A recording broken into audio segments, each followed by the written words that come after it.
Let's take a look at the basics of the voice effects. We're going to start with the biggest button because it's the most important one. The effects button here is your effects on and off. Now I have everything turned to nothing right now, so I can actually turn that button on and off with no effect whatsoever on my voice. But if I want to turn up the reverb here, there we go, we got a reverb. I can turn it on and off with the effects button. Saves you from having to turn the knobs up and down, and it also allows you to set up effects and then just turn them all on and off at one time. So let's go into how the effects actually work. They're grouped by preset. There are 6 presets down the side here that you can create the vocal sound that you want and then save it to that preset. Presets are saved per profile, so you got 6 presets per profile, unlimited number of profiles. You got tons you can do. So let's go through the effects one by one. We already started with reverb, so that puts your voice into a physical space. You've got echo, which is echo. It's the type of echo that you understand. Now that one's a multi-tap and really weird, it goes back and forth. But you can do like a quarter note. Now here's a cool little trick. If you tap the active preset button in time with whatever music or anything that you're singing along to or using echo along to, that will set the tempo of the echo. So watch, I'll make it go faster and then slower. So here's the echo. Now I'll make it speed up. Faster. Hear that? Now I'm going to slow it down. And now you've got a slower echo. So that shows you how echo works. Pretty cool that you can actually time things along, so it really helps you to engage your audience and make those echoes sound exactly the way you want. You've also got megaphone. So that's any kind of voice with distortion. Now this right here is an overdrive, but you're probably used to more of a megaphone sound. So there are different styles along with each one of these effects, and we'll go back into those in a second. Now you've got a robot voice, so you can make the funny robot noises, which is pretty cool as well. And lastly, we've got hard tune, which is like the Cher or the T-Pain effect. And I'm going to go in depth a little bit on how to get the most out of hard tune in a separate video. So let's walk this all the way back to the beginning on the app here. See, I've got some presets here. Big verb, I've got comms radio, hard tune, kid robot, pitch down, echo, and tank.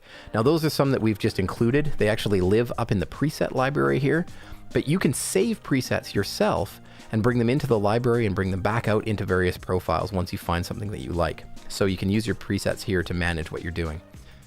Then you've got the controls for each effect. We'll just talk about the basic controls for right now.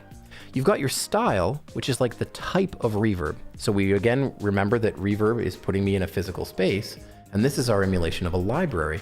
If I click something really obviously different, like hockey arena, now I have a huge voice in a hockey arena.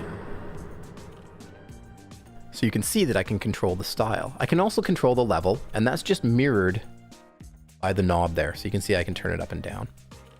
We go over to echo and we've got the same thing. Now these are sort of musically based. It's quarter note, right? So 1, 2, 3, 4, 8th note, 1, 2, 3, 4, 5, 6, 7, 8.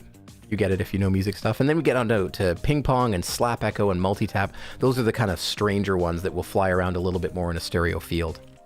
We've also got pitch shifting, and we have the style, which is just limited to 2. It's narrow and wide. So when I pitch my voice down, I'm going to turn on the pitch here, and I can bring it down, down, down, down, down, and it can go way down and back up again. Now a wide range is 2 octaves, which means 24 semitones of shift. When you go all the way down or all the way up like that, you get more into the land of it sounds like a funny effect more than it sounds even like a voice. So I'm going to go way down, welcome. Or conversely, I'm going to go up, up, up, up. Now an octave up isn't quite as crazy as 2 octaves up, which gets really, really weird. And then I go back to the middle, and it's just me again.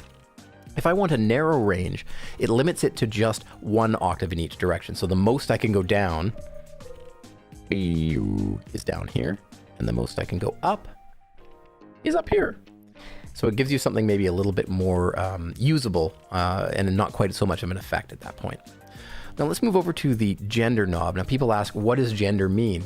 Well, when I was doing pitch shifting, every time I clicked it down a little bit, it's moving my voice down by a semitone, or in this case, 2 semitones from my normal pitch. So think on a keyboard, you're moving down 2 notes on the piano, and actually all of my notes come out at that pitch. The gender is more like formant shifting, so it's not changing the pitch of my voice, but it is still changing the tone. So as I start to move things down here, you can see that my voice sounds different, but the notes that are in my voice, the actual tones I'm saying or using, are the same. So that's the difference between the two, and a combination of gender and pitch can make for some really interesting effects. So sometimes what I like to do is pitch up a little bit, but with gender down, and that makes a different sound than if I had just pitched my voice down like that. So that's a different type. I've got my pitch down, but no gender. I can also go pitch down and gender up and get some interesting voices there as well. So you can kind of see how it's a mix and match situation with those, and you can really get to some fun stuff when you do it that way. Next over, we have megaphone. Now there's no level control, you'll see there's no amount, because it just takes over your entire lead voice and creates the megaphone or radio sound. So we've got megaphone here. Oh, bring my pitch back up. There we go. We got megaphone. And then I can go down and I can choose something like radio, which is more of a radio voice. And there's a few others underneath here. And you can mess around with them a little bit inside the advanced controls that we'll look at later. And then we've got robot. There's basically just the 3 different styles of robot. There's no level controls as well there, because for the same reason as megaphone, it takes over your entire lead voice. It's not an effect added around it, but it's your entire lead voice is affected by robot. And then we get lastly to hard tune. Now, as I said, hard tune is our version of the Cher or the T-Pain type effect. And you'll notice that there is natural, medium, and hard. Now, natural is actually fairly transparent, but it is still going to try and pitch shift you into the key and scale of any music that it hears.